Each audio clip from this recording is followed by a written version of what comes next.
you live right now in Germany or Austria? No, in Austria. In Austria. Austria. Tell us a little bit about how do the Austrian people feel about what's happening right now, just in Ukraine and in Russia, over in Europe. Are people returning to church as a result of that? Do you see this turning up people's faith life once again, or are people kind of lukewarm? What's the general sense of people as a result of what's going on over in Russia and Ukraine? So I have to say that after 1.5 years of Corona tyranny, people are already quite upset about what the government does in general. And so obviously the tension was already here when the Ukrainian crisis started. Well, first of all, now it might sound a little bit strange, but it is very difficult to explain how the average European or the average Austrian thinks about the situation in Ukraine. First of all, what you have to understand is that obviously we were watching closely what's happening in the Ukraine over the last 15 and 20 years. I don't know if you're aware of that, but the western part of Ukraine was once part of Austria. So this was once our own country. Wow. We still have lots of connections. I, with my school, we went to Lemberg, which is only a few hundred kilometers away from Vienna. So I know exactly what we are talking about. And we all know the Ukraine, actually. It's right behind Hungary for us. So it's Austria, then Hungary, and then you have to Ukraine already. So what happened was that many people understood why Putin reacted the way he did, even though most of us do not like that he did it, because obviously we don't want this war to happen and so on. But you have to understand the following situation. After all those fights against the Russians, very fiercely against the Russians, but never against the Chinese, even though the Chinese are way more terrible right now than the Russians were in the past years, all the average European non-leftist already sensed somehow that something is not going in the right direction. And when then Trump came suddenly, and with President Trump in the United States, this whole situation was not a problem anymore, because he just started talking to all those different countries and all those different presidents, and therefore managed actually to get quite good diplomatic relations, not only from him to them, but also between each other.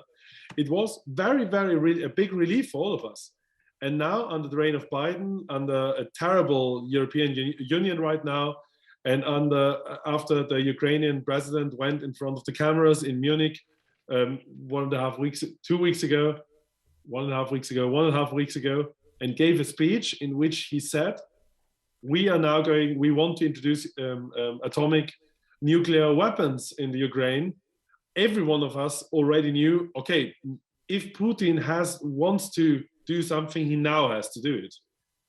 Yeah, I get it. That's one aspect. And now the most important aspect on the other side, no one of us likes what's going on there right now. No one of us. No one of us likes seeing rockets being shot at the houses where civilians live. None of us likes to see how this terrible situation now starts. But we have to understand that there's a bigger picture behind it. And the bigger picture is, unfortunately, to see that we now have to officially in the media, choose between two sides. One side is Vladimir Putin, who is by far not a very good Christian, and obviously he's not a Catholic, but at least acts a little bit Christian often, and is obviously doing things right now which we do not support, because it's not good to just enter a country in a violent way the way he does right now. And on the other hand, you see the woke, leftist, rotten, homosexual marriage, abortion, Europe, and Biden administration. And now people ask you, please choose your sides. Many people would therefore naturally choose the Russian side, even though we all know, we as Catholics, those are not our choices. Our choice is a bigger choice. Our choice is, do we want to follow God or not?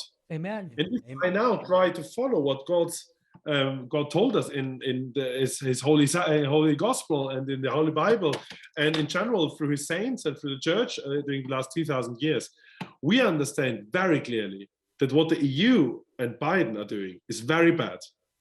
What Russia is doing right now is understandable, but also not necessarily good.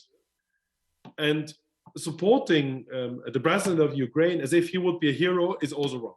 So we would need another situation where we can have a neutral zone being erected that actually allows us to have diplomatic relationship with all those people. And that's very difficult to say. But I tell you very honestly, among the faithful Catholics all around Europe, I talked to so many the last 1.5 weeks, most of them shared this point of view.